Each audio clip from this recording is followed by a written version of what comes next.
punta mo mo, valid ID lang, tapos makakuha ka. Para lang itong Gcash mo.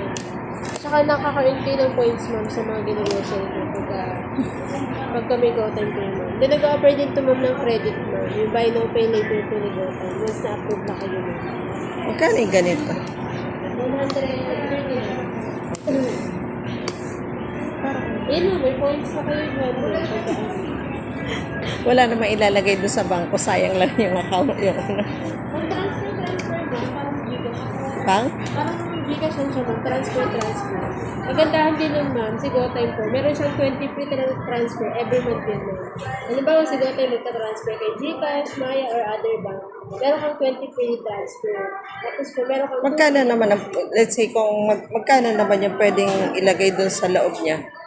Ano yun, ma'am? Na-maintain yung balance na laki period po. Pero once na nag-open kayo, ma'am, kailangan lang yan ng initial deposit ng at least 300 po para ma-activate yung account. Pero yung 300 na po yun po yun, para lang magkalaman yung GoTime bank. Okay. Pero kung wala namang parang transfer lang din. Ako, Tapos pagka kunwari may pera na pwedeng magpaano. At saka ma'am, kasi nakalink na rin po kay Go Rewards. Yung po ni Robinson. Dahil pag nag-shopping po kayo, nag-earn po yun ng points. Then basta si GoTime po yung gagamitin yung pambayad. Kahit gamitin siya kay Jollibee, McDo, gas.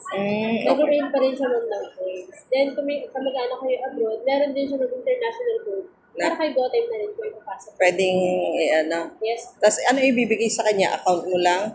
May account number po. Separate na code na pang international. Tapos may code kayo na... Hindi, let's say maghuhulog yun na sa ibang bansa. Paano niya ihuhulog doon sa bangko? May kayo ma'am, may code siya. Ito yun.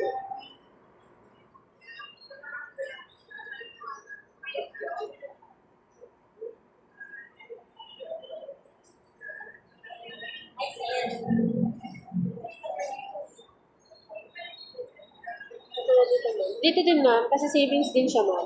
Like, meron kang savings na nag-i-interest po, 3% per annum. Tapos ito yung account, account detail. Ito ma'am, local account. Ito yung account, pag dito lang naman yung transaction mo sa Pilipinas. Tapos yung SWIFT code po, ito naman yung binibigay pagka meron ka kamag-anak abroad na magpapadala sa'yo. Yan ang Ito yung SWIFT ibibigay code. mo. Yes po. Para mapadalhan ka. Yes ma'am. Okay. Yan ma'am. Tapos ito yung mga partner niya ma'am. Yan, so partner ni Robinson. Ito naman yung points, yung Go Reward ma'am. Nakalink na kami siya dito. Yan ma'am. Kada shopping mo, nag-earn ka ng points. Magkano naman yung points nun? Magkano sa 100? 1 point po. 1 point, parang piso, gano'n. Yes. Okay. Valid ID lang ma'am, tapos na-download ka lang ng app. May dala kang ID ma'am. Pero, galing ako hospital eh. Ayun ma'am. National ID.